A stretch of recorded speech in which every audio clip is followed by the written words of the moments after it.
Hey, it's 6 o'clock, so I would like to call the meeting to order. And if you'll please rise, we'll say the pledge together. I pledge allegiance to the flag of the United States of America and to the republic for which it stands, one nation, under God, indivisible, with liberty and justice for all. Thank you. And would you call the roll, please? Mr. Thompson? Yes. Mrs. Feasel? Yes. Mrs. Lawler? Yes. Mrs. Getzmann? Yes. Dr. Bennett? Yes, thank you. And I would entertain a motion to approve the minutes of our last meeting of August 19th. So moved. Thank you, Mr. Glodai. Do I have a second? Second. Thank you, Mr. Thompson. Were there any corrections? Okay, would you call the roll, please? Mr. Lawler? Yes. Mr. Thompson? Yes. Mrs. Feasel? Yes. Mrs. Getzmann? Yes. Dr. Bennett? Yes, motion carried. Thank you.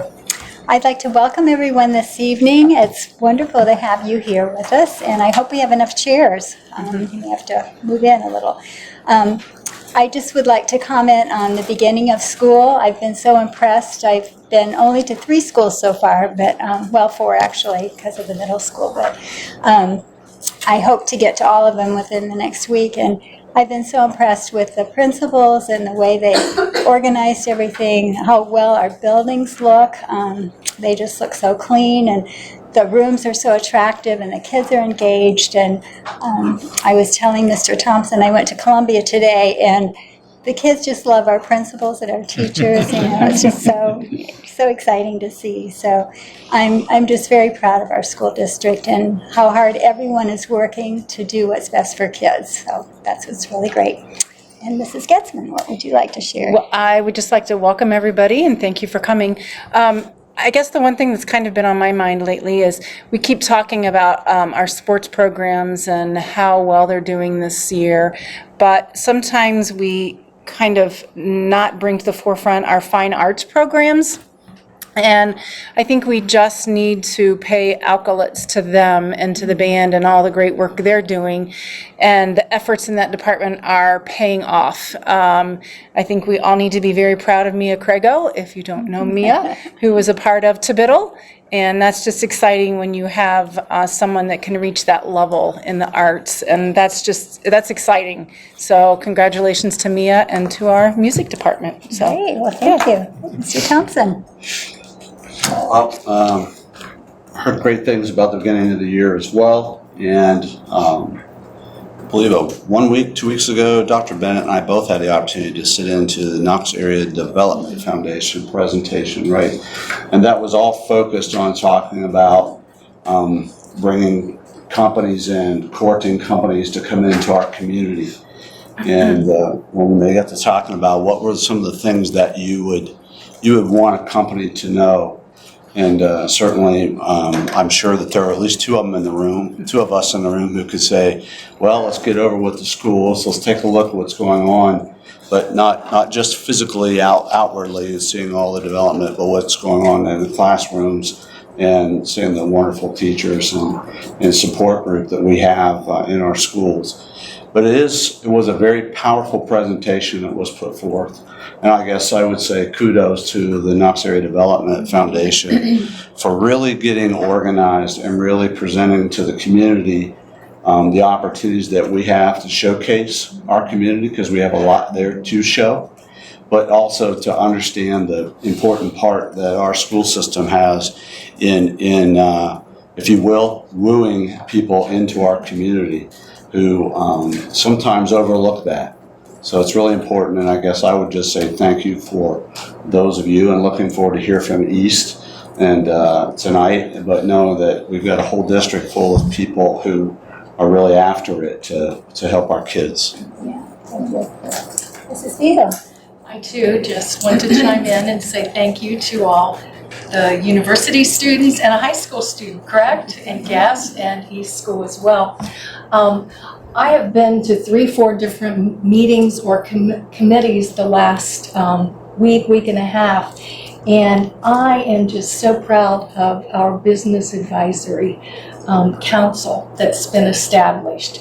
So the purpose of that is to advise the district of changes in the market and future job opportunities, and to create that relationship with our business community and with our schools, working towards goals that educate our students for jobs in the future. So there were just so many great conversations, and I'm just looking for that to grow and to get better. But it was really an opportunity for us to highlight successes and, you know, some of the struggles that we have. And I was just so impressed with the concern of those business partners, you know, that joined us. And then one of the meetings I was at, it happened to be a mayor candidate for the city, and the opening statement was, look around this city. Look what is happening in every corner. You know, not only the city, but we have things, you know, in the county going on. And there's just so much happening. And, you know, we're just really blessed to just keep moving forward. Thank you. Yes, Mary. Last but not least, thank you all for coming this evening. As I was listening to all of the comments, and it always comes back to, it really does take a village to have success. And it doesn't matter how small those successes might be. And it's working together and all of the community being a part of this that makes a strong public school equal a strong community. It's such a partnership for everyone. And you all are part of that. So thank you very much. And let's continue to move forward. Thank you. I would like to also mention about our permanent improvements around the school district. Pleasant Street has a new ceiling that is just, it makes a tremendous difference. And Dan Emmett has painted their gym and fixed it up. And all the buildings look clean and neat, and it's just been really great. And I know there are other things we need to do, but we take a little at a time and do what we can. And I'm just very pleased with how everything looks. So thanks to our working crew this summer and our maintenance guys who do an amazing job. Especially thanks to them, but also to the community for, for passing our supporting us PI. with PI that levy. responsibility and the PI levy to help upgrade those schools. Absolutely. So great things. And I meant to say that, so thank you. I too would like to welcome everybody here. It's our first board meeting with the new 2019-2020 school is in session now. And quite frankly, that's what it's all about for us. I mean, we get to work over the summer and, you know, we go through those kind of things, but boy, when the kids come back and the teachers come back and the staff comes back, that's when it gets exciting. And so we're excited to kick off another year. We've got our friends from East here. They're going to be our first group to share, and I guess just to move right on down that, we got a special commendation. So, Carly, I'm going to let you introduce our behind-the-scenes person, or whoever you have to introduce. And I'm actually going to introduce Mrs. Heidi Anna. She's our second grade teacher at East, and then she's going to introduce our behind-the-scenes person. Am I okay here, or do I need to? you can stand up wherever you want. As she said, I'm Heidi Hanna. I'm second grade at East Elementary. And this year, this incredible woman is LaVon Elwood. We all know her as Sis. 3 words that I started to describe her: dependable, dedicated, and commitment. And I could have made a list on my own of all the things, all of the adjectives to describe this incredible woman. She has encouraged, spoiled, and positively impacted over 360 students over the last 18 years volunteering in my classroom at East Elementary. She comes 4 days a week, and she does a station or a center, and she's the fun station. She teaches them games and just she'll do a craft or an activity and just keeps them very engaged. And they always are very disappointed when they have to leave Mrs. Elwood and come into Mrs. Hanna. So she also, not just my classroom, she has saved East Elementary so many times. Tickets that didn't get printed for Fun Fair. We would call her and say, oh, they just called, can you run and get them for us? And she would go and get them. She's run the cakewalk at our Fun Fair. She has run and made copies of I don't know how many things last minute that we needed. She's counted and sorted. She's also done the book fair, holiday booklets, flyers, anything we need, she will drop what she's doing and help us in a second. We are so fortunate and blessed to have her. Me personally, because she's my aunt. And then our school, my classroom, and our community. I am honored, I truly am, to recognize my aunt for being such a wonderful volunteer in our district. So thank you, my volunteer.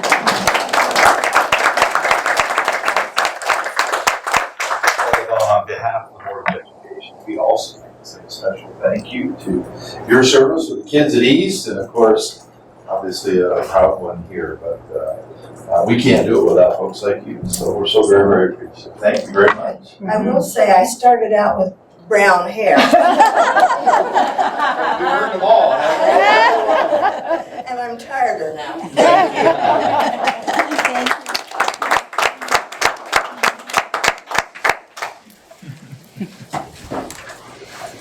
you. Okay. All right, so I'm gonna stand up here. I can see the slideshow. I wanna first say thank you to Holly for putting together this PowerPoint and adding in all the images and ideas that I just rattle off to her. So thank you, Holly. So come one, come all to East Elementary, where learning is the greatest show. In our presentation, we're going to highlight the different ways and various spectacular topics that East Elementary staff and students will be learning throughout this year. So step right up, grab some popcorn, and enjoy our show. So we want to start out highlighting our summer reading program, and the theme was Reading is the Greatest Show. We rotate grade levels to decide what our reading theme will be for the summer. And fourth grade chose Reading is the Greatest Show. So I was super excited to piggyback on that for the 2019-20 school year with Learning is the Greatest Show. Students in K through 2 log their books that they've read, and number of books equals a reading medal. And so we've got our silver and our bronze and our gold medal award winners. And then students in 3 through 5, then it's based on number of pages that they've read. So we try to differentiate in that way and make sure that we're challenging everyone. This year, the students that were the top readers got to put a pie in a staff member's face of their choice if they were the top reader for the grade. And that was very enjoyable, I think, for the students. For the students. We do things for the students. So anyway, this kind of showcases a lot of the fun that we had end of last year, kicking off our reading program in the lower left-hand corner, and then the other ones are from our reading assembly at the beginning of the year. And one thing that was unique about at the end of the school year was our PTO gifted every student in the school a book to take home for the summer. So that was something really special and new this year. So for Culture and Climate, we want to talk about some projects that were completed this summer. I know Dr. Bennett hit on some of the things that occurred around the district, and we are super thankful for all of the things that were done. Our teachers stepped up and decided that, the primary restrooms and the elementary restrooms needed to be brightened up a little bit. So we added some fresh paint to the stalls. We added some great slogans like You Matter and There's a Leader in Us All, just to make it brighter. Just add some encouraging words to their day then also. The teachers came in June and took their time to do this. It wasn't anything done during the school year. And I think that they had a fun time together in those little bathrooms, working shoulder to shoulder. Another project is the staff lounge and our book room. You kind of saw the picture float up there. Just being able to go through and organize those things, really go through and get the books back in their right places, weed out those books that, kids just didn't care for anymore, or we had something new to replace them with, new baskets, that kind of thing. Painted in there also to brighten it up for our staff as they go in for lunch and break. Our gym ceiling was also new this year. The drop ceiling was put in. Thank you to the district for that, and that has made a night and day difference in the gymnasium. We had what they had called a popcorn ceiling, and that is no longer there, and we are thankful for that. The cabinetry in the music and art room, our music and art teachers share a room, and storage is probably our biggest concern at East. And so Mr. Schaefer and his team came in and measured and talked with the teachers to figure out what size cabinets, what size shelves, how can we utilize your space for what you have. And so they are thrilled to death with that. I think the day after it was all finished, they were already in there putting up bulletin boards and stocking their shelves, and it has been a wonderful addition. We're also going to be getting new art tables in there that will collapse so that there is more space available during music class, plus tables then during art class that can easily be rolled out and set up. And then the new front sidewalk, I think everybody cheered for that. The old sidewalk was just very hazardous, and it made it difficult in the wintertime too to shovel and blow snow and make it safe for kids and parents to come in on it. So we have a new front sidewalk also. We started out our year with an open house and invited everyone in. PTO assisted in bringing in bounce houses and cotton candy machines, snow cone machine, and we were able to just open our doors, open our front yard, and really just love on our community as they came back after summer break and told us all about their exciting adventures, and then let the kids bounce their hearts out. I think everyone got a good night's sleep that night. So it was just fun to see everybody come in. Our PTO played a huge part in that. They manned all of the bounce houses and snow cone and cotton candy machines for that night. And so just that partnership with PTO is huge. I think too that so many, some of our families think about their school experiences and think of school with a little bit of trepidation. So the fact that this was, not a meeting where we were going to go over like all of our rules and procedures and things like that, that it was very relaxed. So many families were just so excited to come. We had lots of social media messages just saying how they were just so excited. It was just a great way to welcome our East School community, and just very relaxed, and everyone just felt like they were welcome. It's fun. Throughout this year, we're going to continue showing our East pride in these ways. E, exhibiting respect. A, aim for excellence. S, safety first, and treat others kindly. Students also are able to receive code of conducts, which are little tickets teachers pass out to them if they see a student exhibiting one of those EAST traits, and then it's drawn and we read aloud over our announcements and to recognize that student for whatever it is that they were awarded for. Isn't this a great slideshow? I love the template. So, juggling our curriculum, this year we're bringing in many new things, and our teachers are also learning. It's not just about student learning, it's also about staff learning. We are undertaking Lucy Calkins' units of study in writing, reading, and phonics. And so kind of looking at all of those things, looking at our data, looking at what we currently use, which is Journeys, trying to figure out how best to, work on our data and those kinds of things.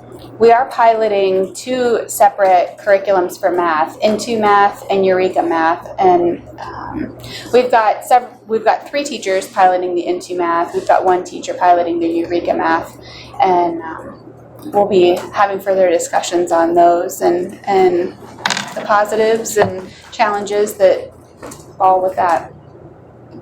We're using different programs that the district has purchased this year also. Fast Forward and Reading Assistant is to help our Tier 2 or Tier 3 kiddos with reading. Reflex Math really works with math facts, that kind of thing.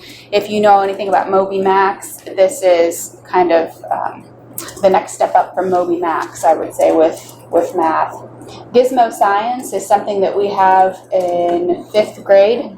And I think Gizmo also covers math also. So our 5th grade teachers are excited about that. Mystery Science, also known as Mystery Doug. It's funny, you bring this up in the lunchroom and the kids, they've got their favorites, you know, that they're able to see, their little videos that students are watching in order to learn a concept, and Mystery Doug is their navigator through all of that. That's a favorite. And then Brain Pop was added also this year, Brain Pop Junior for the younger kids. And so that's fun to be able to do. Okay. We're also using Second Step. We're continuing that in our classrooms. Each teacher is working through these lessons in this curriculum. From House Bill 367, the opioid abuse prevention, we are bringing in the Freedom Center, and they're teaching weekly lessons for all of our kiddos K through 5, and they're actually coming in on a Friday, and we were actually Holly was able to get that set up to come in and be like an additional special on Fridays. So that's awesome. And then we're also going to implement the Great Kindness Challenge this year, and it is a whole building challenge where they spend a whole week working through these different challenges, and they earn points and that kind of thing. And so we'll be looking at something like that after the turn of the new year, and just bringing that in during the winter when we get a little crazier, being inside more often, that kind of stuff. So we're also going, PTO has that on their hearts, that they just want to really make sure that East is a hub for our community, and that we're able to bring in families and have East perceived as that hub for them to come in. So they're looking at some different things. Last year we were able to bring in a holiday family night and also a tie-dye event in May where you bring your shirt and we provide the dye, and you walk away with some fun clothes. And so that's fun. So this year they're also looking at the holiday night. They're also looking. They're also looking at a tie-dye night, but they're also looking at some other things like bringing in a photographer to do a family photo session. Where you just pop in. It's not necessarily a long, drawn-out event, but dress your families up. Come on in, and we're going to see if we can get some family photos taken free of charge for our families, just to promote family. We invest in your family also. PTO and STEAM Club are talking about combining and also having a family STEAM night, so where we can open our doors and bring in lots of cool things STEM related. After school, we're also providing Eagle's Nest. This is our 3rd year with that. Super excited. Marilyn Nagy is our coordinator for that, and I can't sing her praises enough either. She has done such a wonderful job this summer of not being off. She really pounds the pavement. She's talking to people. She's looking at different programs to come in. Just to enrich our kiddos, and then also looking for volunteers. And so she's super excited. Currently, I think we have more volunteers than we do invitations out to kids, so that's always exciting to start the year that way. We just sent out 42 invitations for students, and we already have a bunch in today, but they start out doing 45 minutes of homework help, and that's with volunteers, and then they go into an enrichment session, and so you see some yoga, we do some Zumba, we've got some other things coming in. Holly Trask is coming in and doing some STEM activities with them. We've got Ohio State coming in and doing some health and nutrition things. It's a variety of things, and it kind of hits on a little bit of everything to see what our kiddos enjoy. our school report card this year, our overall grade was a B. Achievement B, progress was a B, gap closing an A, improving at-risk K3 readers was a C. What I'd like to highlight, it's kind of hard to see, but the percentage under the improving at-risk K3 readers is at 40%, and that nearly doubled from last year. So we're definitely making strides in that area. Want to make sure too that we continue. We don't want to let off the gas. We want to make sure we celebrate the awesomeness that we already are at East, but then to continue to move forward with that. Students with disabilities, we had an A when you look and dissect that a little further, which is awesome. You know, to be able to say we've had that for several years now, and we've continued with that. Our students in the lowest 20% dropped down to a C, and that is only down from a B previously. And so just looking at some of the ways that we can continue to lift and elevate East. Our gifted indicator was not met. We met all but one area in the gifted inputs though. So just digging a little deeper into those things, make sure that we're being the best that we can be. And so with that, learning is the greatest show.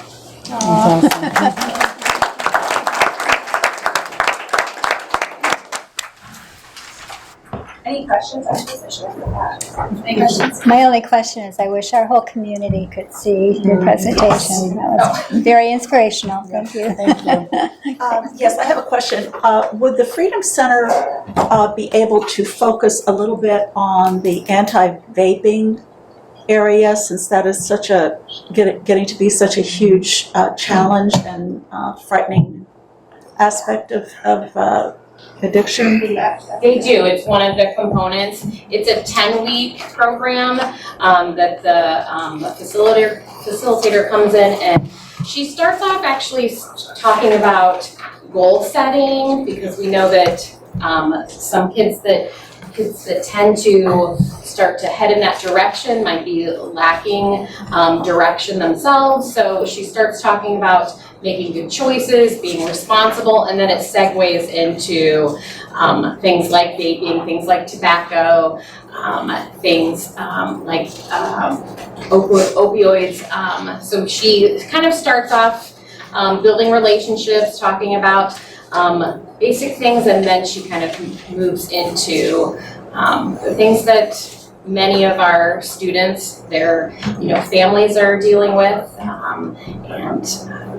and what is the next step for them, and how can they make good choices. Great, thank you. I'd like to just add too, PTO. I commend everything they're doing.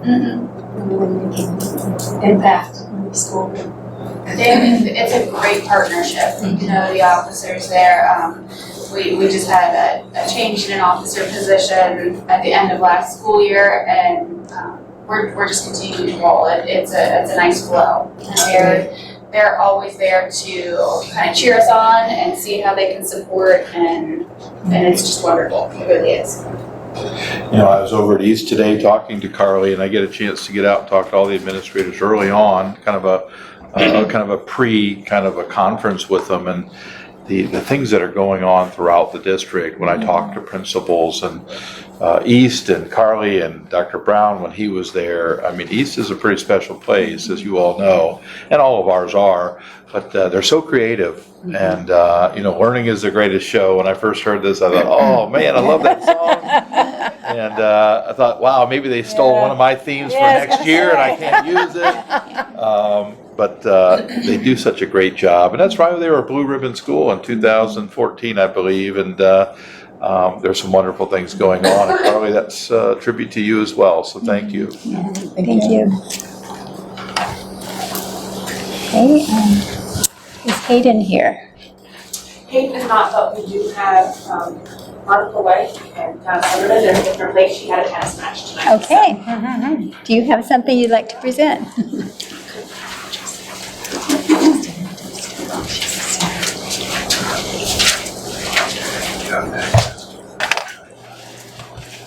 Okay, so we're representing the student government at Mount Vernon. So we have a few things here. All right, so to begin, we have a couple field trips coming up. Our AP Bio class has a field trip to the river. And then also our student gov has a leadership conference at Ashland. And we just meet with the other schools in our conference, and we're going to talk about what we're doing at our school. And recently in our meetings, we've been planning our homecoming theme. And this year it's Seize the Night. And it's basically like an under the sea thing. And for the theme for the game on that Friday night, it'll be like blue out, and everybody will wear blue, and it'll just kind of be like under the sea. Yeah, and then we're having our parade on that Thursday, and we're trying to put together some floats. Maybe do like a float for each class, or get some of the, like the football team will have a float, some of the sports teams have a float. And we have some elementary school visits we're going to. We're going to be taking Kona Ice to the elementary schools and encouraging them to go to the parade that is on that Thursday.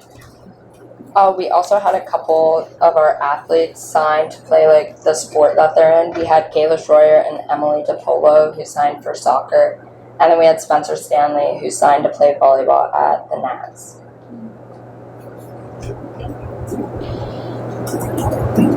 We're trying to encourage more spirit at our school.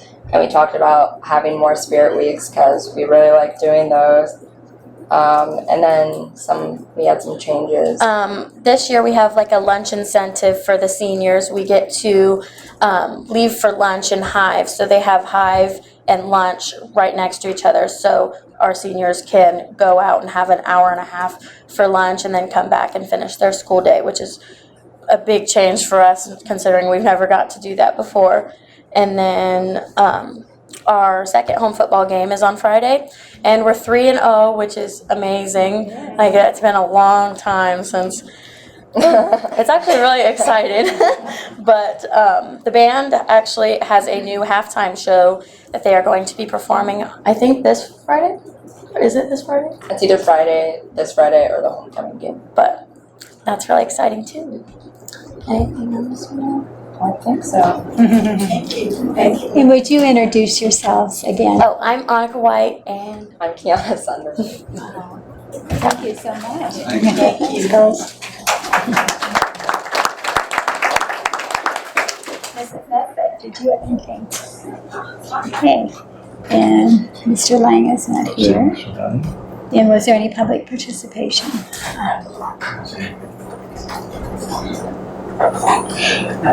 Thank you. And no items for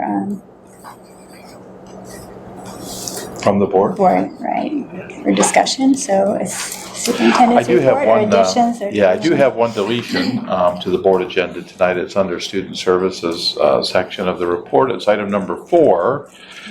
And, we try to work very cooperatively with neighboring districts to help support each other. We just probably found out some information probably in the last 15 to 20 minutes that we need to pull this item as we're working closely with East Knox on some transportation issues that we can collaborate together.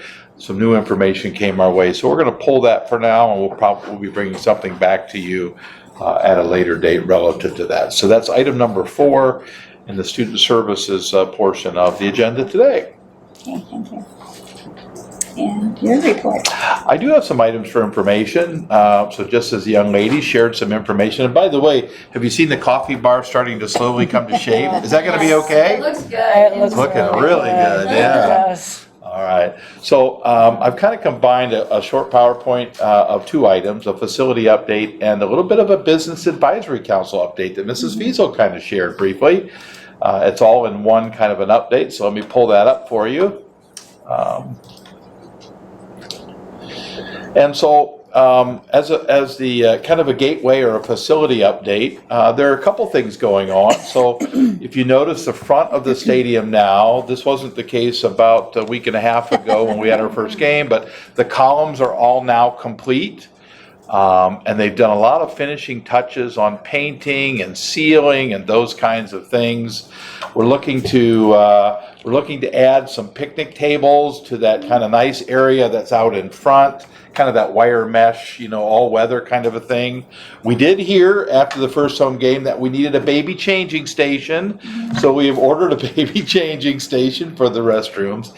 And we're starting to begin to price out some signage. And this is something that somebody sent to that we got some information back. So if you could picture this, kind of up here and on either side.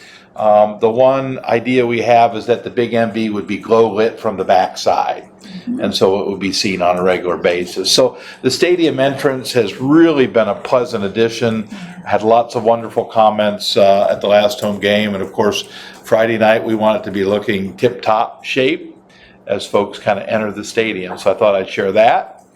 Here's a field house update. So I've included one picture here. That is the roofing and insulation work is ongoing. So they actually get up and put those panels in place. You can imagine the expansiveness of that work. And so as they do it, they do insulation and roofing at the same time. Block work is set to begin within the next couple weeks. So they'll start actually taking block up the side to kind of begin to seal it in. And we're in the process right now of reviewing mechanical systems for efficiencies and potential savings. The one thing in a design build process is you kind of work on it in stages and you work on it as it goes. And so we have the ability now to look at it and say, okay, is there any way we can save some additional money? Can we move something here or there? And so we're now kind of in that mechanical phase because we anticipate before the really cold weather sets in, this being completely enveloped and ready to start working on the inside. So the field house continues to move along. Probably for some of you, because I know it has been for me, it goes in these really fast stages and then it slows down a little bit. So the steel went up so quick and you're like, oh my goodness, and then it just slows down a little bit. I know Mrs. Getzman's feeling that in the new house that they're building too. The walls go up and then it slows down. This has been a bit more of a challenge for us. The M&T building, as I like to refer to it, it's short for the Maintenance Transportation Building. You can kind of see off in the distance is the middle school, but what you're seeing now is something that wasn't there a week ago. What we came into that was kind of interesting was as they began to dig out so they could put the footers and the foundation and the whole works in there, when they built the middle school back in 1996, they took all of the topsoil and they placed it right where you're seeing all that dirt. Well, if you know anything about building, topsoil is not good to build upon.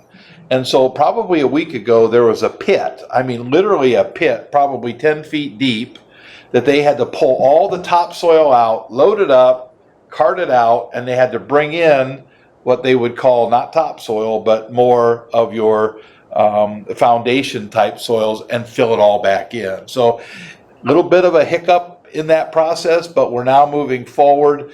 They're going to begin doing aggregate work. They actually were doing that today, where now that that's all settled and rolled, they'll start putting aggregate down. They'll roll that in. Footers will be poured in the next couple of weeks. You'll start to see the steel structure erected within the next 3 weeks. So the Maintenance and Transportation Building is coming along nicely. Yellow Jacket Drive is actually coming along faster than we would have anticipated. So if you can kind of get this picture from where Yellow Jacket Drive comes into the middle school, high school parking lot, and you're looking kind of straight towards Cougar Drive here along the lines. Basically what's in front of you here is they've taken all of the grade down to subgrade level. They're going to be bringing in stone tomorrow, and they're going to begin compacting that.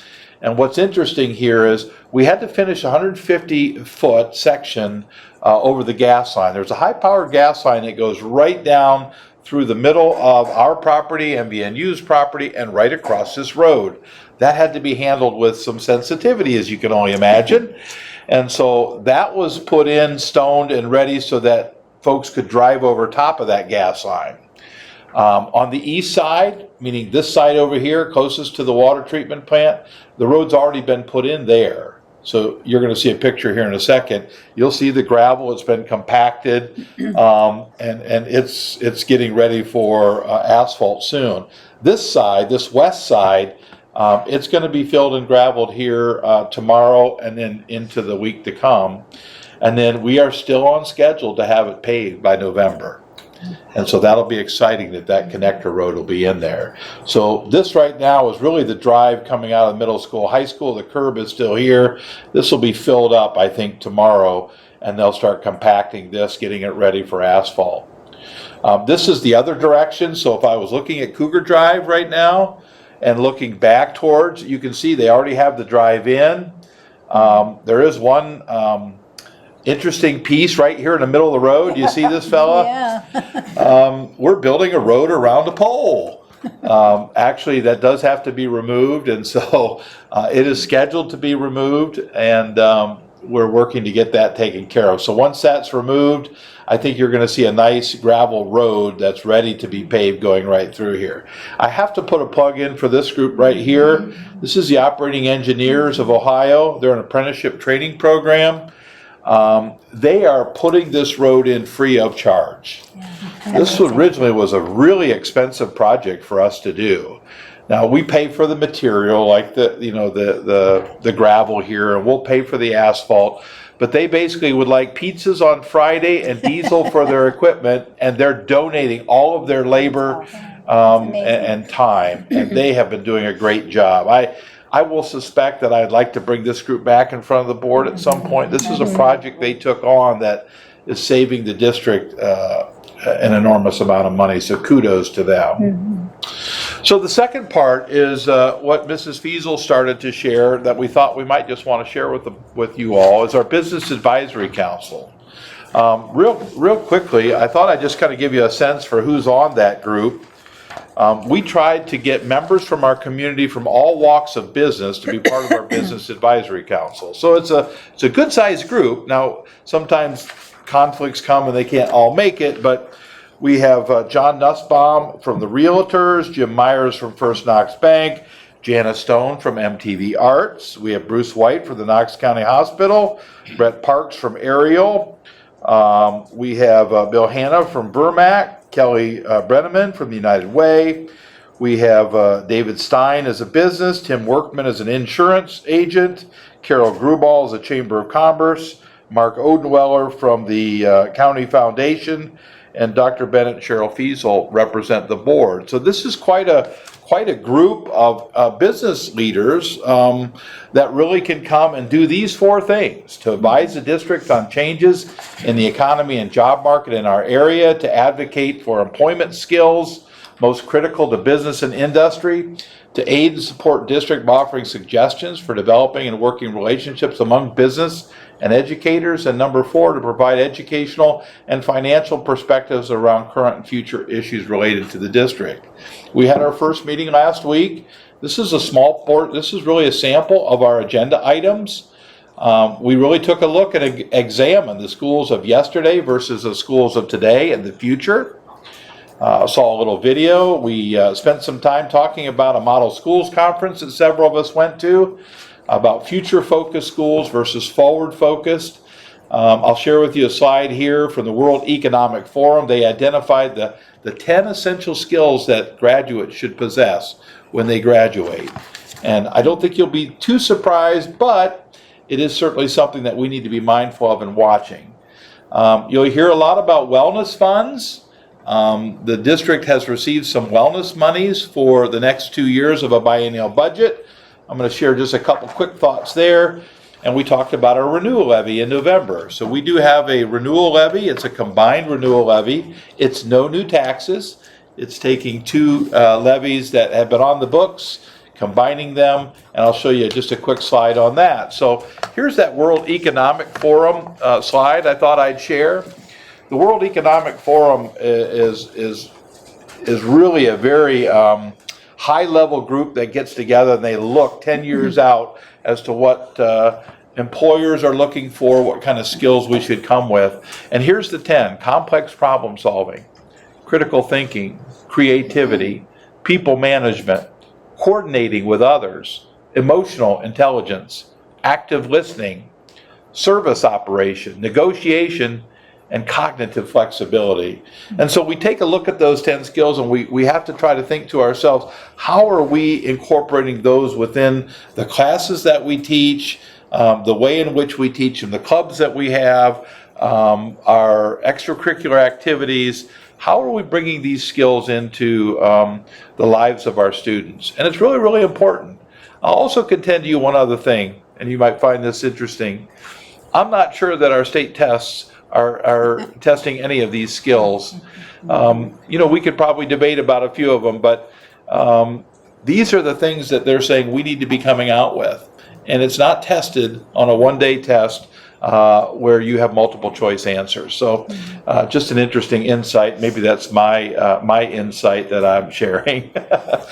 So we also have this student wellness and success. So funding this year in the biennial budget came in the form of wellness dollars. And the district is blessed to receive about $1 million in year one of wellness dollars. All right. So on one hand, that's awesome. That we have the ability to spend some money on wellness and success. On the other hand, they substituted what they would normally give to districts in the way of any increase. So we're grateful for this over here, but we're really flat funded for the next 2 years here. Does that make sense? So this $1 million we have to do, and I know it's really hard to see here, but we have to spend it in specific areas, and we have to work with specific groups in order to spend that money.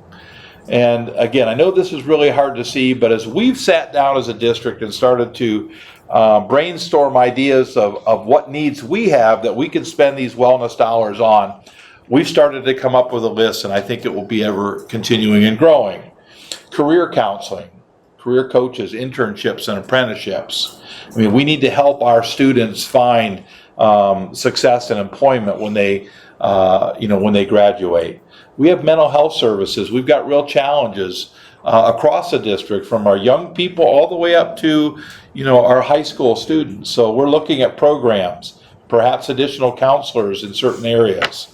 We have a rising number of autistic students and/or like services, behavioral challenges in our buildings. We need to address those. We've also identified before and after school programs. You heard the Eagle's Nest tonight, and we have several other schools who are also doing some before and after school programs. But we can go even further: mentoring, tutoring, even latchkey programs at some point where we can help families either before or after school. And we also have health and wellness programs that we're going to be having some conversations with our Knox County Health Department. So these are all wonderful things that we can take a look at, and we can use some of the monies that we're getting on wellness dollars, and we will. And yet we got to just be mindful of, when we put some of these things in, can we continue to sustain them beyond this biennial budget? So that's important work moving forward. This money will be made available to us sometime after October, and so we're really going to try to prioritize and strategize the best way to make the greatest impact on our students. So thought I would share that with you. And then finally, we did share this at the Business Advisory Council. So in 2013, that was my first year here, we were blessed to have passed a really, really important levy that failed a couple times.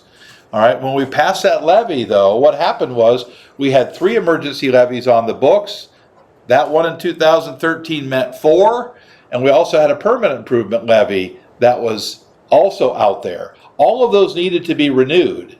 You can only imagine that when you've got 5 levies up there, you would have to go back to the voters every year over a 5-year period of time, and that becomes, quite frankly, expensive, exhausting. And we needed to do something relative to that. So what happened was, we decided to take some of these levies, and you'll see we took 2 emergency levies, I think in 2014, and we combined them. We just took the 2 and put them together. It was no new tax money, but we combined them, so it was now 1 less levy that we had to go back to the voters with. Well, that passed really well, and it made sense, so we came back again, and we did it again. We took 2 emergency operating, we combined them, no new taxes, and now we're down from 4 levies, now down to just 2 levies. Well, we thought, let's do it again. And so we took those 2 combined emergency levies, and this November we're putting them together again so that we just have 1 emergency operating levy, and it's no new taxes. And it's that less that we have to go back to voters and pay that additional cost. On the permanent improvement side, we did take this permanent improvement levy and we made it continuing. And the voters were very gracious to us in May when we took, if you recall, we just paid off, we're paying off actually in December, the middle school that was built in 1996. We said, would you be willing just to continue what you've been paying since 1996? Because we've got so many needs. And the community graciously said yes to that. So we're beginning to put ourselves in a really good financial place. And we can't thank folks enough. And I thought it was important when I shared with the Business Advisory Council this kind of a history that shows what we're trying to do. And so this November combination of emergency operating levies will be no new taxes. It's just kind of consolidating and putting them together. Anybody have anything you want to add? I know Dr. Bennett and Mrs. Fiesel were at that meeting. Anything you want to add relative to just my update? Well, the passage of the levies, that's been very encouraging. It is. It is. 68%, I think, was the last one. They've been in the 60%, so for levies, that's really strong. And I think in a large part, it says a lot of what our teachers are doing, you know, what our classified staff is doing, what our principal leaders are doing. And we know that. And we know that that's not something we ever take for granted. And we have to continue to be good stewards of our money. And we got to continue to do the right job in the classroom. So we're pleased to stand on that record. So this was your first meeting, is that correct? For this year. This is our third. Third? Okay. So what is the members bringing back to us? So in looking at what you presented and sharing the state of our school and things that we're trying to do, understanding that the community, then we're looking for them to bring us ideas on job needs and so on and so forth, right? Did you glean anything from the attendees? One thing I picked up, one participant just praised things she heard. She had no idea, and she's very active in the community, Kelly Brenneman. I mean, just different things we would talk about. And she said, I had no idea you were doing this. I've never heard of this being done. So I felt really good when I left the meeting. It was a good feeling. You know, I think, Steve, it's really a two-way street. I mean, we're able to share with them some things that they weren't aware of. In turn, they can share with us some of the challenges they see coming down the road for them and their particular business or industry. And so the closer we get to combining these conversations, can we develop some apprenticeships and internships? You know, we have one with Ariel now called the Blue Chip Initiative, and I can just see some other things kind of fostering and growing. You know, we spent some time talking about the Area Development Foundation study that I know you got to hear, that focused on, quite frankly, manufacturing and the healthcare in Knox County as being our two really driving job producers. Well, how can we tap into that? And there's a manufacturing camp that's offered in the summer that students can participate in. And to Mr. Thompson's question, one of our earlier meetings, we did survey everyone and ask what they felt were the most important characteristics, skills that we needed to be concerned about teaching our students, and that was very helpful. And ironically, what we came up at that meeting is very similar to what this World Economic Forum produced. That was like working in small groups, and it was a very interesting meeting. Yeah. But I got the feeling also there was just a sense of ownership when the business community comes in and sits with us. So that's a real positive thing. And you know, it's also an awareness. We feel like we share our story pretty well. I mean, we use our district newsletters, and we use our social medias, and we use our web pages. But here's folks who are really pretty engaged going, wow, I didn't know that. I didn't know that. You guys need to tell people what you got going on. What's going on at East? I mean, how do we share people with who aren't East folks what we're doing? And we're mindful we need to do a better job of that. John Fry has really taken us to another level with that. And so we're appreciative of those things, and we got a great story to tell. And we appreciate our newspaper and Knox Pages that shares our story and all the good things that they put in the paper. That's really helpful too. Very much, very much. Before we go on, if there are people who need to leave, we would certainly understand. This would be probably a good time. But if you would like to stay, we're delighted Love to have you, but we're going to get into the business portion, and you can hear all the things we'll be approving tonight. Thank you again, East. Yes, thank you. Thank you. Thanks for the compliment. And I didn't say that earlier because I thought you'd be interested in the facility update.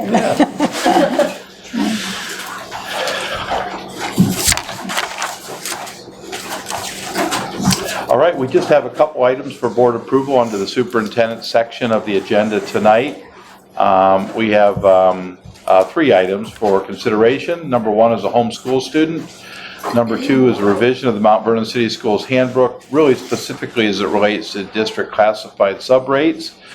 And we do have an October board meeting date change that we would like to go from October 21st to October 28th. So those 3 items for your approval.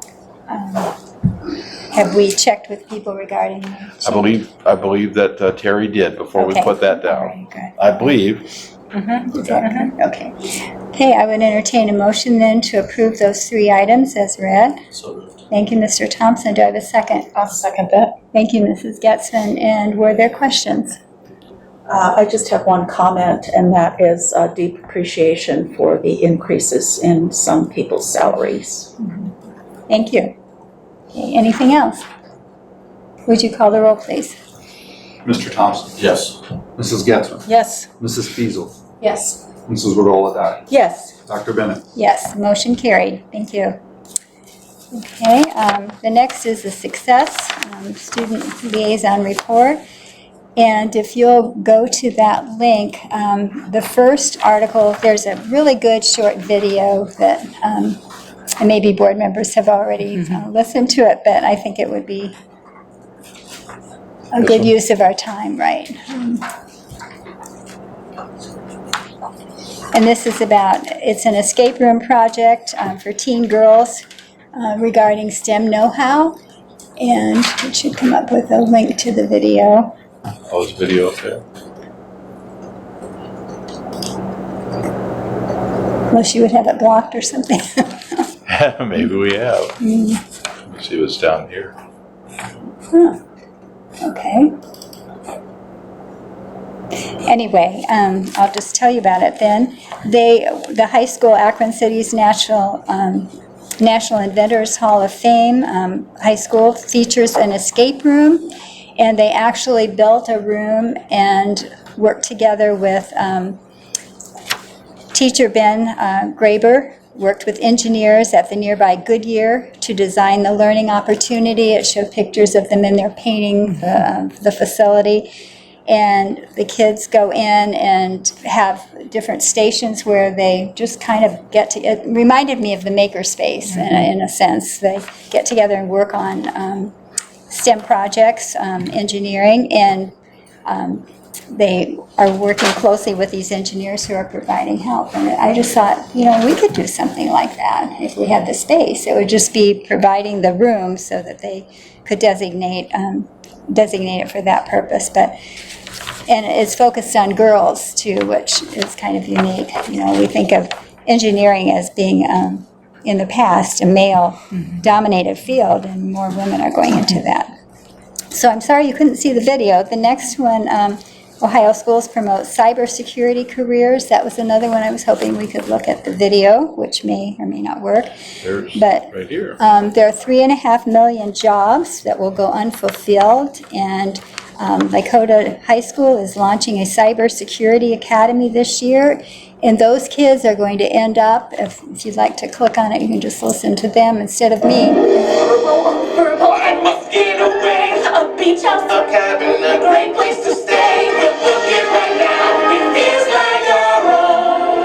Just Find exclusive vacation homes that match you with Vernon. see that. skip ad.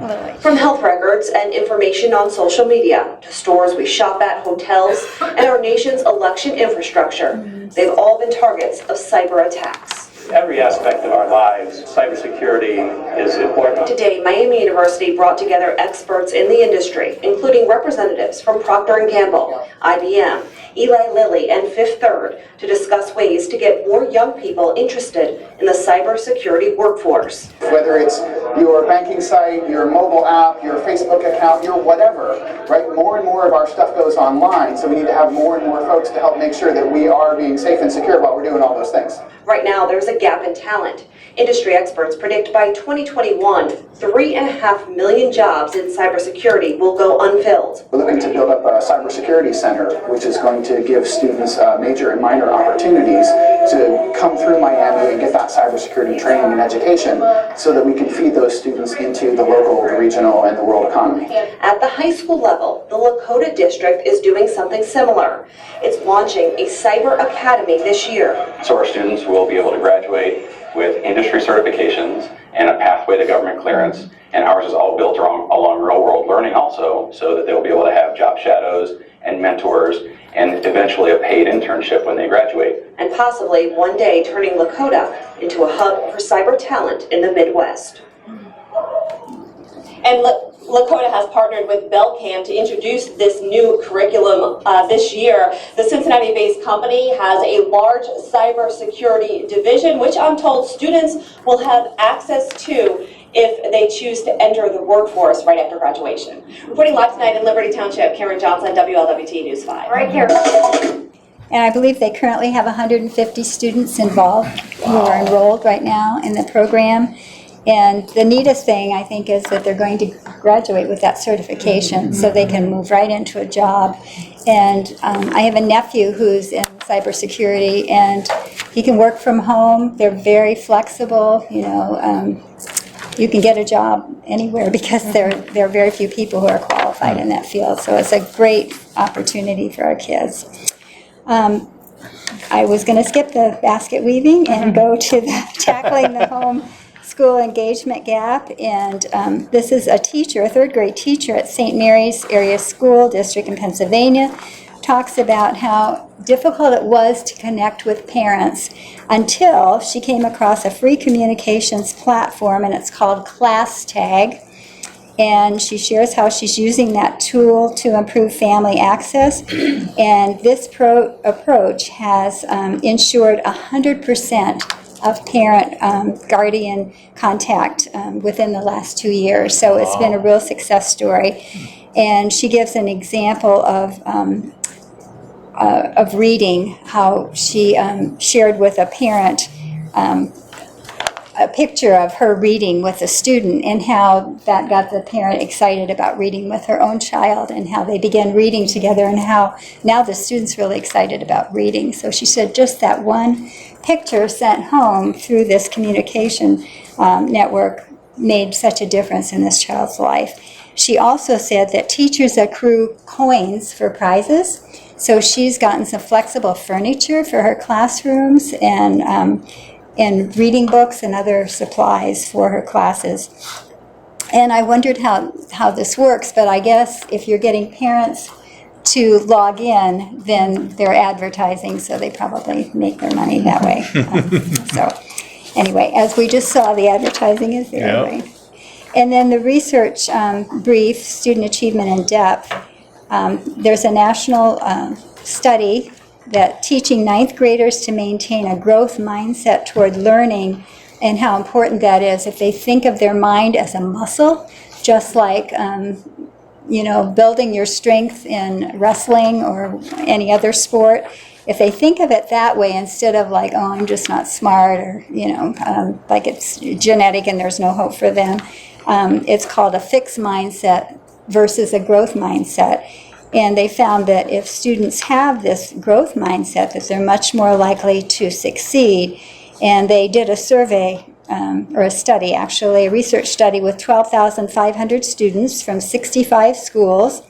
And it was a mix of public and private students. And they conducted this study during 2015-16 was when the data was collected.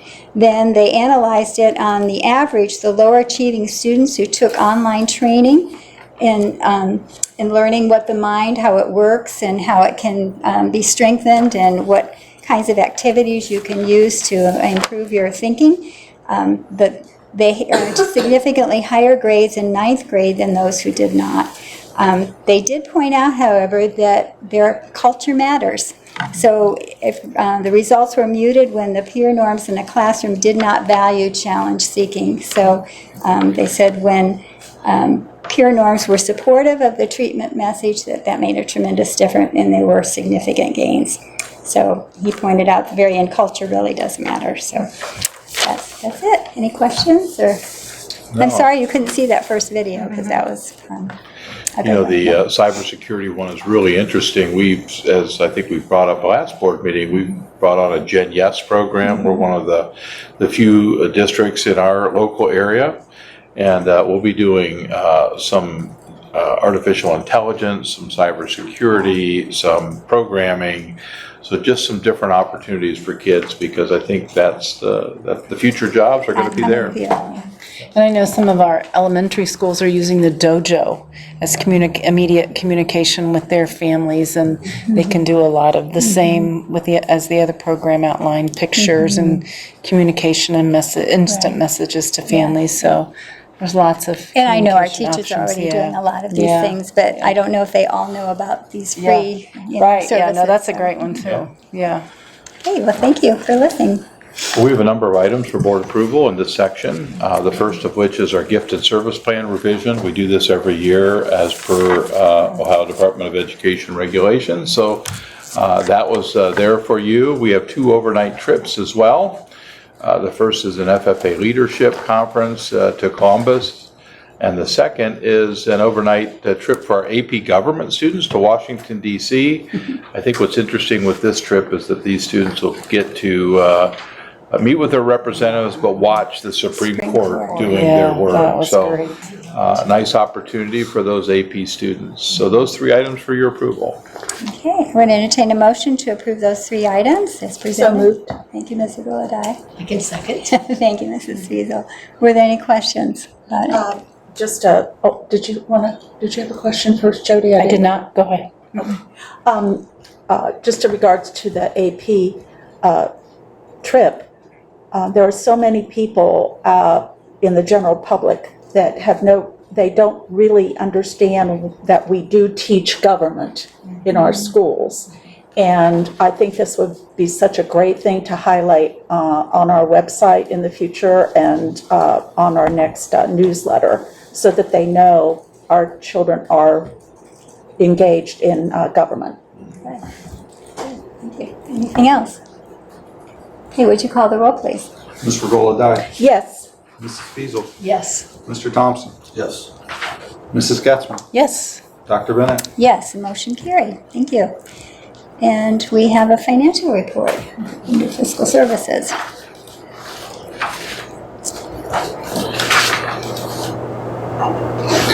Standard first page there, one of the things you will notice is that our outstanding checks are drastically smaller than the last time, because we had a check that we had written to Adina as we continue our building process. As you can see, we have, I'm sorry, Bill, if you could scroll up a little bit. We have a little over $9 million in investments. A large chunk of that is the donation from the Ariel Foundation that we are continuing to invest and earn interest on, as well as pay for the vast majority of the field house. So it's kind of been a double blessing in regards to that. So we're grateful for that. We continue on to the next page. Just a couple of items to highlight. You can see line 1.050 property tax allocation, the homestead rollback, and the commercial activity taxes did come in over $1 million there. And then right below that, you can see that we are starting to collect substantial receipts of school fees, athletic gates, and things like that are rolling in at this time of year. Also, one thing of note to point out on line 2.50 is that the $200,000 payment for this year from the Permanent Improvement Fund back to the general fund was made during this month. So we're just plugging along in terms of paying that back to the general fund. And the rest of it is just sort of standard stuff that you're used to seeing, but I'll certainly answer any questions if you have regarding the rest of this form. The next form is probably my favorite so far every month. You can see our year-to-date investment earnings, like I said, in large part because of the substantial donation we received, and we're able to invest that a little more freely. Public entities have many restrictions on how you can invest the funds, rightfully so. But we were able to invest that money, and we are seeing substantial returns as a result of that. If you continue scrolling, you'll see the two different ways that how do I best explain this? These were just district funds that we were legally able to invest. And then if you go to the next screen, you will see the donated funds. So they are kept separately. Obviously, we need to keep the donated funds more liquid than just the funds that we have as a district. So as we have bills to pay through the construction process, we are able to get that money back in our account and pay our bills. So that's why you see two different reports and two different portfolios, so to speak. And then you'll the standard things that you typically see in the financial report, and then we'll move on to appropriations. As you know, we have to appropriate the amount we anticipate spending in these categories. Sometimes we have to make adjustments. That's normally as we get much further into the school year. But this will hopefully be approved by the auditor, and it gives us permission to spend money. We've already done the temporary, which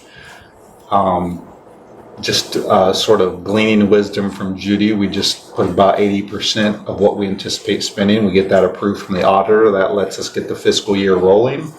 And now if pending board approval, we'll take our permanent appropriations to the county auditor.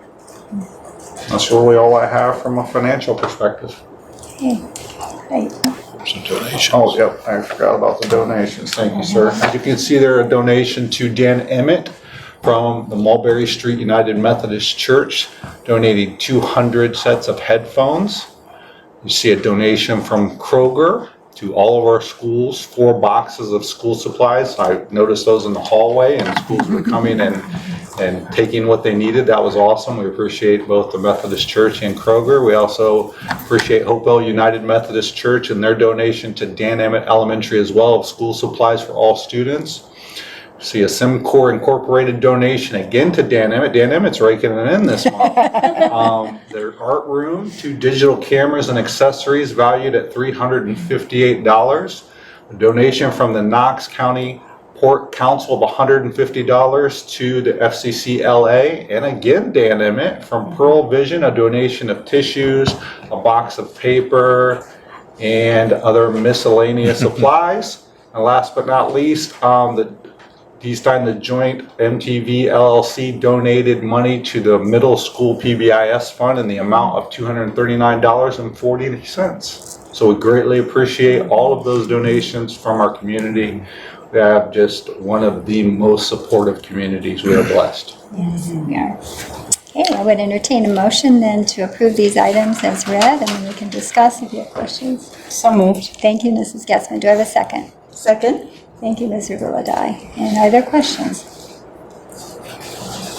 As you mentioned, we're very grateful for all the donations, and we're grateful for the way you've stepped in and seem to be taking hold of the situation and giving us good information, so we appreciate that. I'm so glad to be here. Thank you.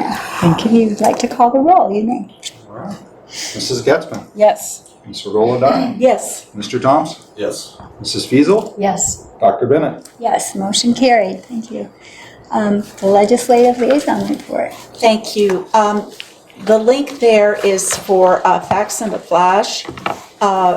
And the other link that I had tried to give to Terry just would not work. So I sent that on your email to everybody. It's actually called The Link, from September 9th. And I'd just like to highlight a few things from that. The Cup-Patterson School Funding Bill is being heavily looked at again, HB 305, and it was introduced 2 years ago. And that was done with work by legislators, superintendents, and treasurers from all around Ohio. And there is the school funding expert from the Ohio Policy Institute, Howard Fletcher, analyzed this bill and stated that more work needs to be done, which we figured, but especially he felt in closing the equity gap between the wealthiest and the less wealthy districts. And of course, that goes right into that idea of those wellness funds and how long are those going to be around. In addition, there are revisions being made for the funding for and the work being done by the Academic Distress Commission. There's some changes that they want to make, including forming a 5-member panel called a School Transformation Board, which would oversee the improvement of persistent poor report cards from different districts.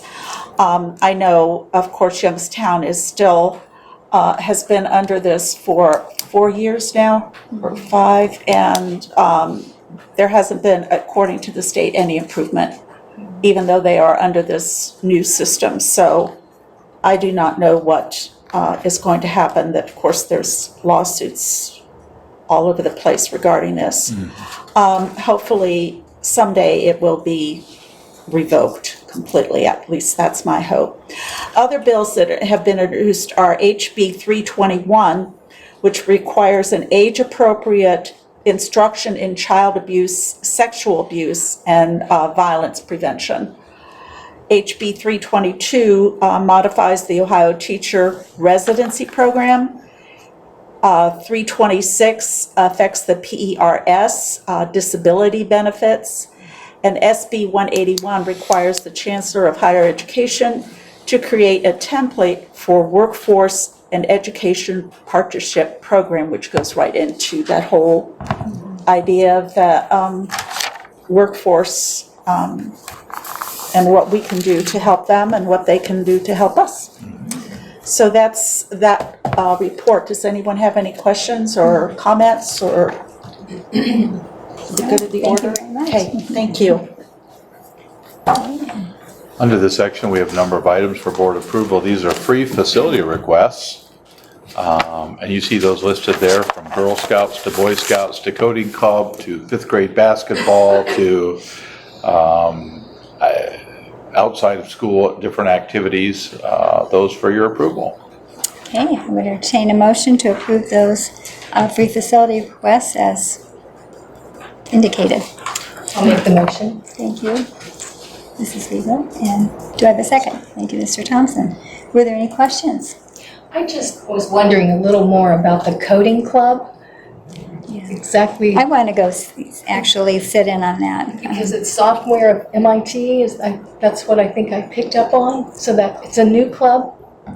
I believe it is. I would be remiss if I said I knew every detail of it, but realizing that Mr. Dill, Dr. Dill, is at Wigan Street, you know, they're going to tackle into some of those experts, perhaps at Kenyon, and provide those kids with an interesting experience. So I too will probably find myself wanting to go check it out.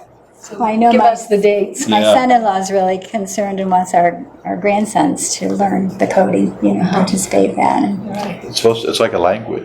Absolutely. And in some schools, I think they even will use that as a foreign language. Yes, you're allowed to do that now by the state. Wow. It's a substitute, so it's a Just great another- opportunity for right. kids to get that exposure, so. Okay, any other questions or comments? Would you call the roll then, please? Mrs. Diesel.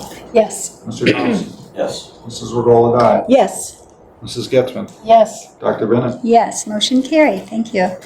Student services. I don't have any items for information, but I have a few items for board approval. The first one is a contract with the ESC of Central Ohio. That's basically the Franklin County ESC. our Knox County ESE does not have an orientation mobility specialist employed, so we need to go to another ESE to purchase that person. We've done this for a couple of years to meet the IEP needs of a student. North Central Ohio ESE, which is Mansfield, not Mansfield. North Central is north of here. That's all I can. North Central of here. North Central is northeast of here. That is for audiological services, which are part of IEP services. And again, our Knox County ESE does not have an audiologist on staff that we could hire for that. Transportation of handicapped students. This is for a student attending the learning spectrum. They are a chartered non-public school, so they would be a comparison to St. Vincent. And we're required by law to bus our students that are attending St. Vincent. So this student is on scholarship down there, but because they're chartered, we have to provide transportation. We don't have a vehicle to do that with, so we are obligated then to reimburse the parent for that transportation cost. I don't have a little van to drive down there back every day. Yeah. And as you heard earlier, we are pulling number 4 for the time being. Thank you. I would entertain a motion then to approve those items as read, and then you may ask questions if you like. So moved. Thank you, Ms. Gulladye. Do I have a second? I'll second that. Thank you, Mrs. Getzman. And are there questions about any of these? Okay, would you call the roll then, please? Mrs. Rolladai. Yes. Mrs. Getzmann. Yes. Mr. Thompson. Yes. Mrs. Feasel. Yes. Dr. Bennett. Yes, motion carried. And personnel certificated. Very good. Under personnel certificated and licensed staff, we have no items for information, but a number of items for board approval. You'll see a resignation there of a girls' middle school basketball coach.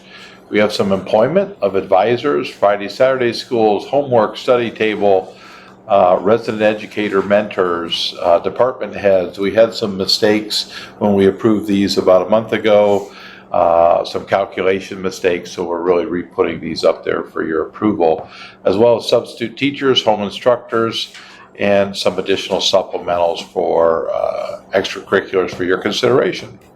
Okay, I would entertain a motion to approve those items. A lot of them. So moved. Thank you, Mr. Gulladye. Do I have a second? I'll second it. Thank you, Mrs. Feasel. Were there any questions about any of the items?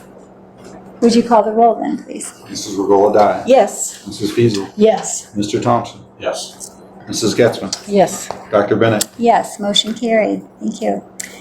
Classified staff. Under classified staff, no items for information at this time, but a number of items for board approval. You're seeing some substitute employment where, subs are always going to be a continual challenge. I know when I met with Carly today, she was down 2 teaching subs, and so they have to kind of float folks around. So in this case, these are substitutes for the classified side, so it's nice to see that we're getting a few additional subs there. We do have resignation of a position, but she's resigning to take another position. So sometimes that happens. Tom Daup has been a bus driver for us for many years and has done a great job. He is retiring. And then you've got some other employment opportunities here for different folks in some of our cook and custodial positions. And then we have one transfer to a young lady who's going to help us out in our new coffee bar that'll be in the high school. And then we have some supplemental health insurance committee members, those items for your approval. Okay, thank you.